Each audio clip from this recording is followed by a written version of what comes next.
তো দই গোলমরিচ চিকেন বানানোর জন্য এখানে আমি 800 গ্রাম চিকেন নিয়ে পরিষ্কার করে ধুয়ে রেখেছি। এখানে দেখুন 5 পিস কাঁচা লঙ্কা নিয়েছি, 1 টিস্পুন গোলমরিচ, আর নিয়েছি আমি বড় সাইজের, রসুনগুলো বোঝা যাচ্ছে বড় সাইজের, এখানে 5 কোয়া রসুন নিয়েছি আর 1 ইঞ্চি আদা নিয়ে নিয়েছি। এখানে বলে রাখি আমি একটি বড় সাইজের রসুন কিন্তু পুরো রান্নাটাই ইউজ করব। তো রসুন আমি দুভাগে ভাগ করে নিয়েছি। তো এখানে আমি একটা পেস্ট রেডি করব। আর এখানে দেখুন 2টো টমেটো মাঝখান দিয়ে একটু চিড়ে নিয়েছি। চিড়ে নেওয়ার কারণ আমি সিদ্ধ করলে সহজেই কিন্তু এর চোকলাটা আলাদা করা যাবে। বাদবাকি রসুন আর 1 ইঞ্চি আদার কিছুটা বেশিরভাগ অংশটা আমি এখানে দিয়েছি আর সামান্য অংশ আমি এখানে নিয়ে নিয়েছি। এইবারে এটাকে যে পরিমাণ জল আমি রেখেছি সেই জল দিয়ে সিদ্ধ করতে বসিয়ে দেবো। আদা রসুন আর টমেটোটা আমি সিদ্ধ করে নেবো আর এটার আমি পেস্ট রেডি করে নেব।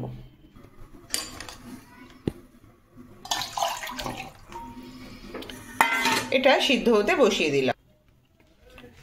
তো যে মশলাটা রেডি করেছি সেটা আমি দিয়ে দিয়েছি। এইবারে দিয়ে দিলাম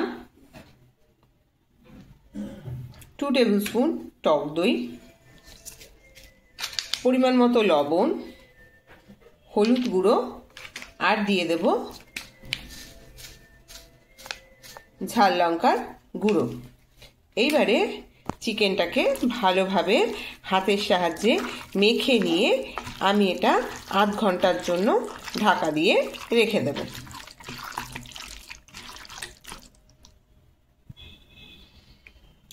চিকেনটা মেখে রেখে দিয়েছি। এবার আধ ঘন্টা এটা আমি ভালোভাবে ঢেকে রেখে দেব। আমি টমেটো আদা রসুনটা নামিয়ে নিয়েছি। এবার ঠান্ডা করে এটা মিক্সিতে পেস্ট করব, যার জন্য এই ভিডিওটা আমি দেখাচ্ছি। দেখুন যেটা আমি কেটে দিয়েছিলাম, বলেছিলাম টমেটো সিদ্ধ হয়ে গেলে দেখুন চোকলাটা কত সহজে ছাড়িয়ে নেওয়া যাচ্ছে। আপনারা যখন টমেটো দিয়ে চাটনি করবেন এক্স্যাক্টলি এই প্রসেসে কিন্তু টমেটোটা সিদ্ধ করলে খুব তাড়াতাড়ি সিদ্ধ হয়ে যাবে আর সহজেই কিন্তু দেখুন চোকলাটা ছাড়িয়ে নেওয়া যাবে। এখানে আমি ডুমো ডুমো করে পেঁপে কেটে ভেজে নিয়েছি আর এখানে আমি নতুন আলু দিয়ে প্রিপারেশনটি করবো। তো সেটা আমি নতুন আলু সিদ্ধ করে নিয়েছি, বাট পুরোনো আলু দিয়ে করলে সেক্ষেত্রে কিন্তু পেঁপের সাথে আলুটা ভেজে তুলে রাখতে হবে। পেঁপেটা তুলে নিয়ে এইবারে কিছুটা পরিমাণ সর্ষের তেল গরম করে নিয়ে 1 টুকরো দারচিনি আর 2টো তেজপাতা ফোড়নে দিয়ে দেব। ফোড়নটা ফ্রাই হয়ে যেই সুন্দর গন্ধ বেরাচ্ছে আমি বড় সাইজের 3টে পেঁয়াজ কুচি করে রেখেছি সেটা এখানে অ্যাড করে দেব।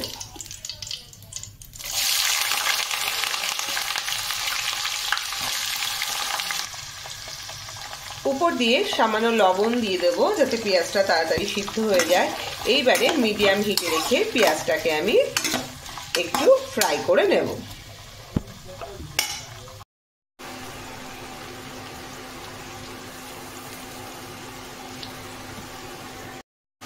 পেঁয়াজে কালার চলে এসেছে। এই পর্যায়ে ম্যারিনেটেড চিকেনটা আমি দিয়ে দিলাম। আর হিটটা কিন্তু এই পর্যায়ে একদম হাই হিটে থাকবে। হাই হিটে রেখে আমি 5 মিনিটের মতো চিকেনটা পেঁয়াজের সাথে একটু কষিয়ে নেব।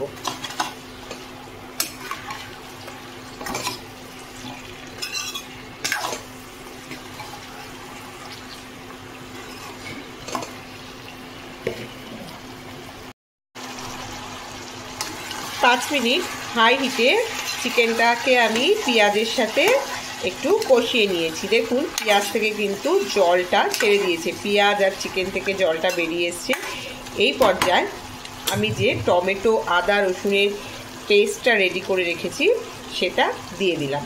এইবারে এই পেস্টটা দিয়ে একদম লো হিটে আমি কিন্তু চিকেনটাকে কষাবো। আর এই পর্যায়ে ভেজে রাখা আলু পেঁপে এগুলো কিন্তু দিয়ে দিতে হবে। এক্ষেত্রে বলে রাখি এই প্রিপারেশনটিতে কিন্তু গাজরও দেওয়া যায়, তো গাজরও কিন্তু পেঁপের সাথে ভেজে দিয়ে দিতে হবে।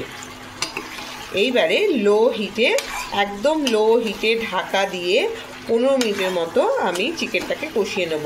আর মাঝে মাঝে ঢাকনা খুলে কিন্তু অবশ্যই চিকেনটাকে একটু ওপর নিচ করে নিতে হবে, নইলে কিন্তু চিকেনটা লেগে যাবে, সেক্ষেত্রে টেস্ট একদমই ভালো আসবে না। চিকেনটা পুরোপুরি কষা হয়ে গেছে। দেখুন সুন্দর কালার চলে এসছে, তেল বেরিয়ে এসছে চারিদিক দিয়ে। এই পর্যায়ে আমি জল কিন্তু গরম করে রেখেছি, ঠান্ডা জল একদমই ইউজ করা যাবে না। যে কোনো চিকেন বা মাংসের প্রিপারেশনে কিন্তু গরম জল ইউজ করলে তার টেস্ট কিন্তু অনেকটা বেড়ে যায়। তো মশলার বাটিতে মানে যেটার মধ্যে আমি ম্যারিনেট করে রেখেছিলাম সেটার মধ্যে কিন্তু আমি জলটা গরম করেছি। তো ঝোলটা আমি দিয়ে দিলাম।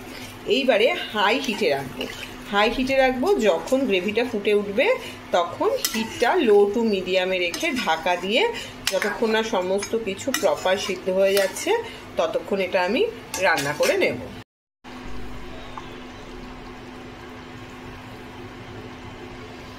তো এখানে দেখুন চিকেনটা আলুটা প্রপার সিদ্ধ হয়ে গেছে। এই পর্যায়ে আমি দিয়ে দেব হাফ টিস্পুন গরম মশলার গুঁড়ো আর দিয়ে দেব হাফ টিস্পুন গোলমরিচের গুঁড়ো। যেহেতু চিকেনটার নামই দই গোলমরিচ, তো গোলমরিচের পরিমাণটা কিন্তু একটু বেশিই থাকছে। এখানে হাফ টিস্পুন আমি গোলমরিচের গুঁড়ো দিয়ে দিলাম আর দিয়ে দেব ধনেপাতা কুচি। এই প্রিপারেশনটি গরম ভাত, রুটি, পরোটা, পোলাও সব কিছুর সাথে কিন্তু অসাধারণ লাগবে। তো বাড়িতে অবশ্যই ট্রাই করবেন। আশা করি আপনাদের সকলের ভীষণ ভালো লাগবে। ভালোভাবে মিশিয়ে নিলাম। মিশিয়ে নিয়ে আমি 1 মিনিটের মতো এটা ফুটিয়ে নেব, তাহলেই রেডি হয়ে যাবে আমার দই মরিচ চিকেন।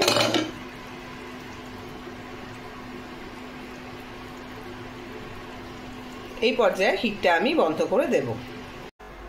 তো বন্ধুরা আমি 10 মিনিট স্ট্যান্ডিং টাইমে রেখে দেখুন কি অসাধারণ দেখতে লাগছে গরম ভাতের সাথে দই মরিচ চিকেন পরিবেশন করে দিয়েছি। তো বাড়িতে অবশ্যই ট্রাই করবেন আর কেমন লাগলো আমাকে অবশ্যই জানাবেন।